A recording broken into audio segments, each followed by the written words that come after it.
আসসালামু আলাইকুম সুপ্রিয় শিক্ষার্থী বন্ধুরা, আজকে তোমাদের জন্য নিয়ে এসেছি খুবই গুরুত্বপূর্ণ কিছু প্রশ্ন। বাংলা লিপি ধ্বনি শ্রেণী বিভাগ ধ্বনি পরিবর্তন থেকে। প্রথম প্রশ্ন হচ্ছে, ডক্টর সুনীতি কুমার চট্টোপাধ্যায় এর মতে বাংলা লিপির উৎপত্তি হচ্ছে কত শতাব্দীতে? ডক্টর সুনীতি কুমার চট্টোপাধ্যায়ের মতে বাংলা লিপির উৎপত্তি হয়েছে কত শতাব্দীতে? উত্তর, দশম শতাব্দী। কোন শাসনামলে বাংলা লিপি স্থায়ী রূপ লাভ করে? কোন শাসনামলে বাংলা লিপি স্থায়ী রূপ লাভ করে? উত্তর, পাঠান আমলে। কোন সম্রাটের শাসনামলে ব্রাহ্মী লিপি পাওয়া যায়? কোন সম্রাটের শাসনামলে ব্রাহ্মী লিপি পাওয়া যায়? সম্রাট অশোকের শাসনামলে। বাংলা লিপির উদ্ভব ব্রাহ্মী লিপির কোন শাখা থেকে? বাংলা লিপির উদ্ভব ব্রাহ্মী লিপির কোন শাখা থেকে? উত্তর, পূর্বী লিপি।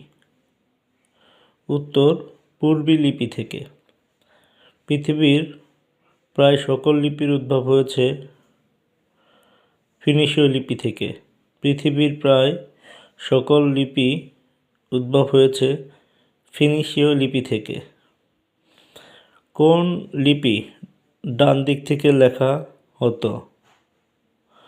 উত্তর, খরোষ্ঠ লিপি। কোন লিপি ডান দিক থেকে লেখা হতো? উত্তর, খরোষ্ঠী লিপি। ঢাকা বাংলা প্রেস নামে প্রথম ছাপাখানা প্রতিষ্ঠা হয় কত সালে? ঢাকায় বাংলা প্রেস নামে প্রথম ছাপাখানা প্রতিষ্ঠিত হয় 1860 সালে। 1860 সালে। কোন ধ্বনি স্বরধ্বনি উচ্চারণের সময়ে ঠোঁট কম খোলে? উত্তর, সংবৃত স্বরধ্বনি। কোন স্বরধ্বনি উচ্চারণের সময় ঠোঁট কম খোলে? উত্তর, সংবৃত স্বরধ্বনি। বাংলা ভাষায় মৌলিক ব্যঞ্জনধ্বনির সংখ্যা কতটি? বাংলা ভাষায় মৌলিক ব্যঞ্জনধ্বনির সংখ্যা 41টি। বাংলা ভাষায় মৌলিক ব্যঞ্জনধ্বনির সংখ্যা কতটি? বাংলা ভাষায় মৌলিক ব্যঞ্জনধ্বনির সংখ্যা 30টি। জীবের উচ্চতা অনুযায়ী উচ্চ মধ্য স্বরধ্বনি কোনটি?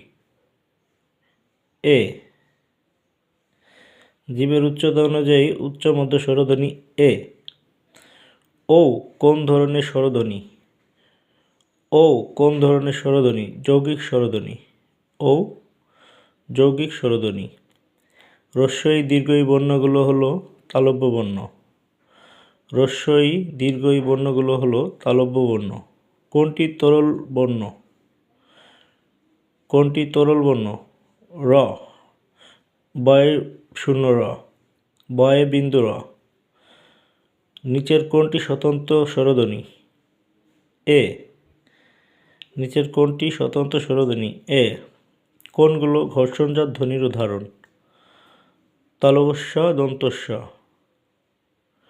কোনগুলো ঘর্ষণজাত ধ্বনির উদাহরণ? তালব্যস্য, দন্তস্য। উদ্ধার, উদ্ধার এটি কোন ধরনের ধ্বনি পরিবর্তন? এটা আপনাদের জন্য প্রশ্ন থাকলো।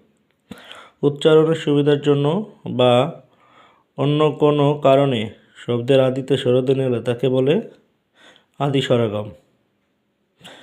তাকে বলে আদি স্বরাগম। ধ্বনি পরিবর্তনের নিয়ম কোনটি বর্ণ বিপর্যয় দৃষ্টান্ত? পিচাস। পিচাস। বিষমী ভবনের উদাহরণ কোনটি? ধোবা, ধূপা। পরের ইকার, রস্বইকার ও হ্রস্বইকার আগে উচ্চারিত হওয়ার রীতিকে বলে অপিনিহিত। এই ছিল আজকের মডেল কোশ্চেন। ধন্যবাদ পাশে থাকার জন্য।